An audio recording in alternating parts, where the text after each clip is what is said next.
J'ai perdu 10 ou 12 ans de ma vie. J'avais des images qui me revenaient, des cauchemars. Avant, j'avais une vie tranquille. 3 Golden Retrievers, une petite amie, une chouette maison. Et puis c'est arrivé et j'ai tout perdu. Je me réveillais tous les matins avec l'envie de mourir.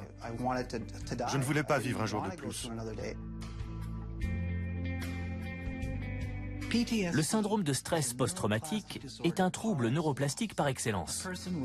Un individu dont le système nerveux fonctionne normalement vit une expérience terrible sur le plan mental qui bouleverse son existence et altère fondamentalement son système nerveux.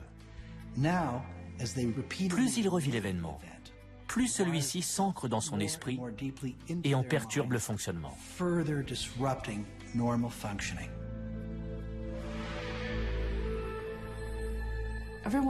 Tout le monde avançait dans la vie. Moi, j'avais le sentiment d'être à la traîne.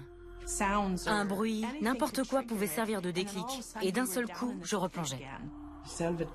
L'aboiement d'un chien ou des cris d'enfants m'y faisaient immédiatement repenser. Le Rottweiler m'avait attrapé par la jambe et me secouait dans tous les sens comme une poupée de chiffon. J'ai vu mon fils essayer de sortir de sa poussette. Ça a attiré l'attention du chien qui s'est retourné et s'est jeté sur la tête du bébé. Je rentrais du travail. J'ai trouvé mon frère pendu dans l'entrée. C'est quelque chose que je ne pourrai jamais oublier.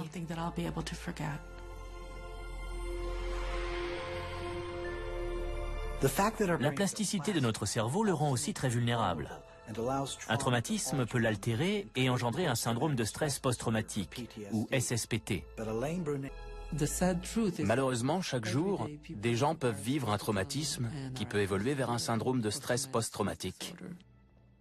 Des victimes de viols, d'abus sexuels, d'accidents, tous sont changés par ce qu'ils ont vécu et ne seront plus jamais les mêmes. Jamais. Lorsqu'un individu vit une expérience traumatisante, son cerveau est tellement accablé qu'il ne parvient pas à archiver les pensées et les sentiments que l'événement suscite dans leur mémoire. Et donc, ces pensées ne cessent de ressurgir, comme si l'événement se produisait dans le présent.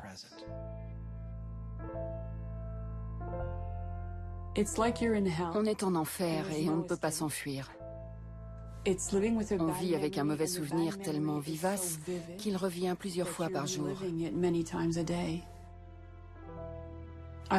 J'étais malade physiquement. Je transpirais, je tremblais, j'avais envie d'aller me cacher dans un placard pour que personne ne sache que j'existais. Pour que le traitement marche, il faut faire remonter le souvenir.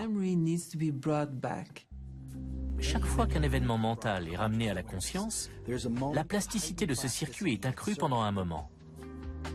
C'est l'occasion de modifier ce circuit et, dans le cas d'un traumatisme, d'archiver l'événement mental là où il devrait normalement être, dans le passé.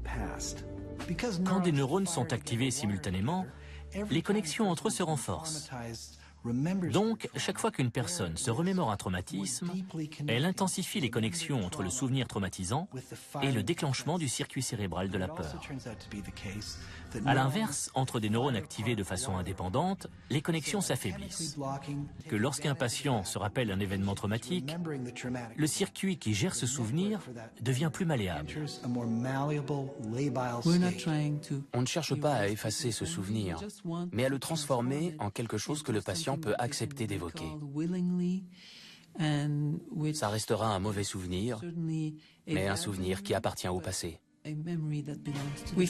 On s'est aperçu que les 3/4 des gens ne présentaient plus les critères diagnostiques du SSPT après la thérapie.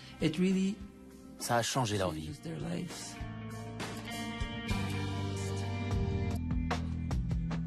On n'oublie pas, mais on s'en souvient moins souvent et ce n'est plus une souffrance. On peut passer à autre chose. C'est un mauvais souvenir, comme tout le monde en a. Ce n'est plus un traumatisme.